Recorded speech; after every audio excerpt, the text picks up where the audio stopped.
কিছু কিছু মানুষ আছে যারা সরি বলতেই শেখেনি। এরা সরি বলতে পারেই না।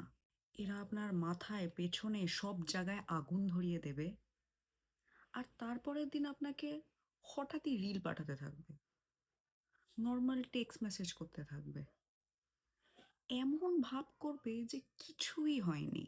তাদের উদ্দেশ্যে বলছি, কি করে পারিস ভাই? কি করে পারিস? সরি বললে কি হবে ভাই? কত দামড়া ইগো তোর! এরা এমনভাবে আপনাকে হার্ট করে মুভ অন করে যাবে যেন টিভি চ্যানেল চেঞ্জ করছে। এরা যখন কিছুই হয়নি এমন একটা ভাব করে আপনার সাথে পরের দিন কথা বলতে আসবে, এরা এক্সপেক্টও করে যে আপনিও এদের তালে তাল মেলাবেন। ভাই, তুই আমার মাথা খারাপ করেছিস, তোকে আমি সহ্য করতে পারছি না। সরি বল, নয়তো একটু সরি বলতে শেখ ভাই। সরি বললে তোর হাইট 2 ফিট কমে যাবে না। অদ্ভুত লোকজন।